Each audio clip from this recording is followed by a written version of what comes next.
विश्व गुरु सपने दिखा रहे हैं, लेकिन जमीन पर सवाल यह है, क्या भारत आर्थिक रूप से मजबूत हो रहा है या धीरे धीरे वैश्विक ताकतों के इशारों पर चलने को मजबूर, या फिर देश अमेरिका की गुलामी करने के लिए मजबूर। नमस्कार, मैं मुकेश उदैनिया, आप देख रहे हैं सीधे बोल यूपी। आज दुनिया की नजर वेनेजुएला पर है। हाल में ही आए भीषण भूकंप ने वहां भारी तबाही मचाई, लेकिन शुरुआती रिपोर्ट के अनुसार वेनेजुएला के अधिकांश तेल उत्पादन और तेल अब संरचना पर बड़ा असर नहीं पड़ा। लेकिन वेनेजुएला का उदाहरण इसलिए महत्वपूर्ण है क्योंकि दुनिया का सबसे बड़ा तेल भंडार उसी देश के पास है। वर्षों की राजनीतिक अस्थिरता, विदेशी हस्तक्षेप, प्रतिबंधों और तेल उद्योग के पतन ने उनकी अर्थव्यवस्था को बुरी तरह से प्रभावित किया। सवाल यह है, क्या भारत भी आर्थिक निर्भरता की उसी राह पर बढ़ रहा है? क्या देश अमेरिका की गुलामी करेगा, या फिर अमेरिका जो कहेगा उसके हिसाब से देश चलेगा? देश में किसान पहले से मौसम की मार झेल रहा है। अल नीनो और बढ़ती गर्मी के कारण खेती पर दबाव बढ़ रहा है। यदि मौसम के ने साथ ना दिया तो करोड़ों किसान की आय पर सीधा असर पड़ सकता है। गांव की अर्थव्यवस्था कमजोर होगी तो सबसे पहले मजदूर प्रभावित होगा।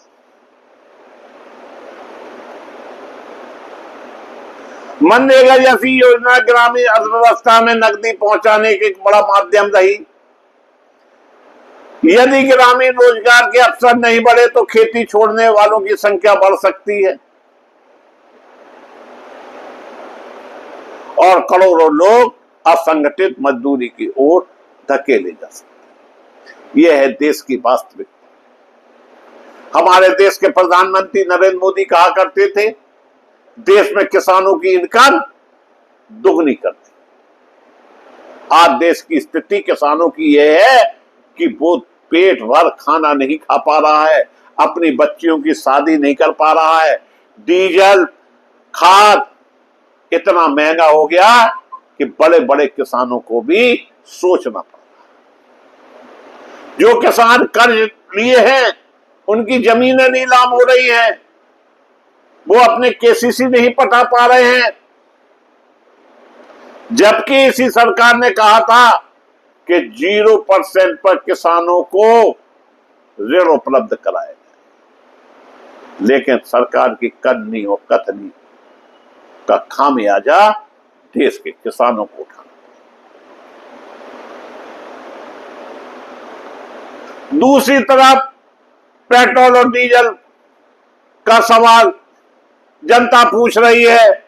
जब युद्ध के दौरान कच्चा तेल महंगा हुआ तो कीमतें बढ़ी, लेकिन जब अंतरराष्ट्रीय बाजार में तेल सस्ता हुआ तो राहत क्यों नहीं मिली? जनता का आरोप है कि करों के जरिए सरकार अपना राजकीय कोष दबाव कम करने की कोशिश कर रही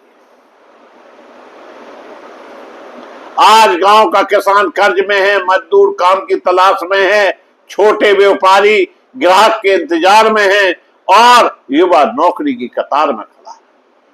यानी पूरा देश कतार में खड़ा है। हमारे गुज्जू भैया को पार्टी तोड़ने से फुर्सत नहीं मिल रही है।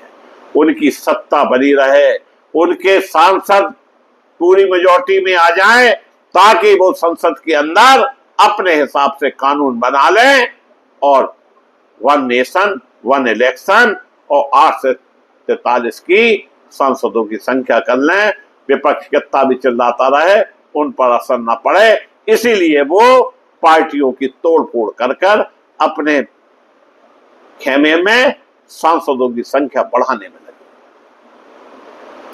सरकार 2047 का सपना दिखा रही है, लेकिन जनता पूछ रही है 2026 कैसे निकलेगा। यदि किसानों की आय नहीं बढ़ी, यदि गांव की खरीद क्षमता नहीं बढ़ी, यदि रोजगार सृजन नहीं हुआ, तो अर्थव्यवस्था का पूरा बोझ कुछ बड़े उद्योगपतियों, वेतनभोगी वर्ग पर आ जाएगा। कोई भी देश केवल शेयर बाजार से नहीं चलता, देश चलता है खेतों, कारखानों, मेहनत कश लोगों से। देश चलता है रोजगार से, देश चलता है आपके यहाँ प्रोडक्शन होना चाहिए। दोस्तों, आज स्थिति यह है कि देश का एक्सपोर्ट 42% घट गया है, इंपोर्ट बढ़ गया है, और जो विदेशी मुद्रा है 3 लाख करोड़ निकल चुकी है। जब इंपोर्ट बढ़ता है तो विदेशी मुद्रा आपके खजाने से जाती है, क्योंकि देश में पार्टी तोड़ो, सत्ता तोड़ो, विधायकों को रुपया दो, सांसदों को रुपया दो, इसके अलावा देश के में कुछ भी नहीं बचा है। इसीलिए दिल्ली जंतर मंतर पर देश का युवा इकट्ठा है। जितने भी टैलेंटेड बच्चे हैं वो विदेशों में नौकरी कर रहे हैं। देश में एक चीज बची है, इवेंट। देश में इवेंट बचा है।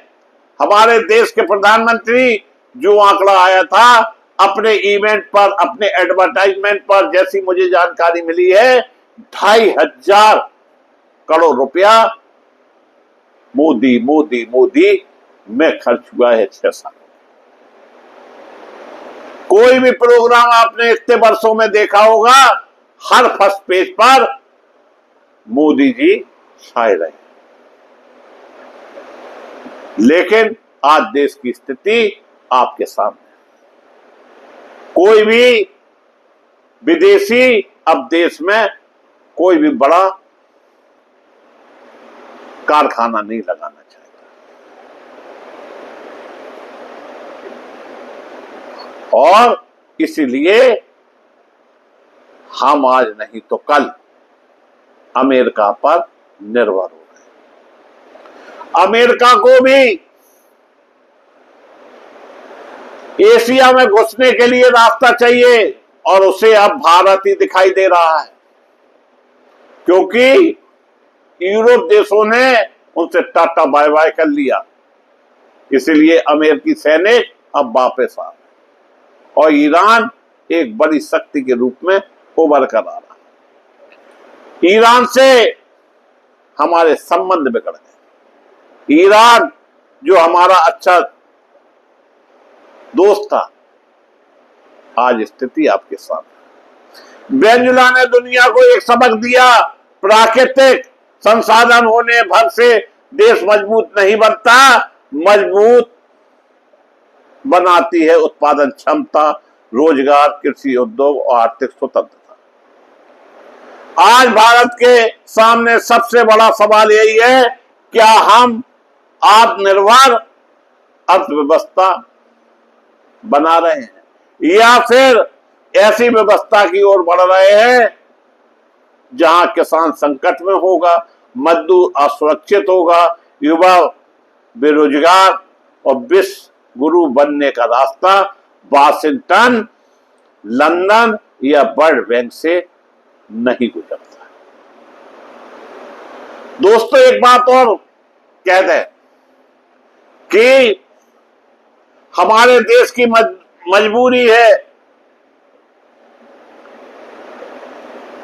कि अमेरिका जो कह रहा है हमारे विश्व गुरु, जी हां, यस सर, कर रहे हैं, क्योंकि वर्ल्ड बैंक में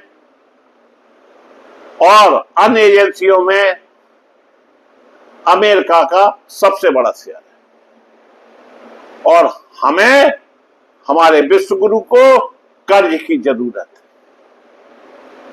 इसलिए अमेरिका के खिलाफ हमारे विश्व गुरु नहीं जा सकते, या फिर कोई अन्य वजह है जिसकी वजह से हमारे विश्व गुरु अमेरिका के सामने बोलते रहे। ईरान हमको रुपया में तेल देता था, 7 दिन में तेल हिंदुस्तान आ जाता था। आज अमेरिका से तेल 7 दिन में आ रहा है, हमें पैसे भी ज्यादा देना पड़ रहे हैं। रूस हिंदुस्तान का सबसे अच्छा दोस्त था, लेकिन अमेरिका कह रहा है खबरदार, अगर रूस से तेल खरीदा तो ठीक नहीं।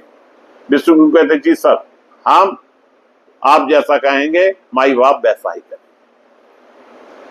फिर भी 47 का सपना दिखा रहे, 26 तो गुजरना मुश्किल हो रही, 47 में भगवान मालिक है, क्या होगा।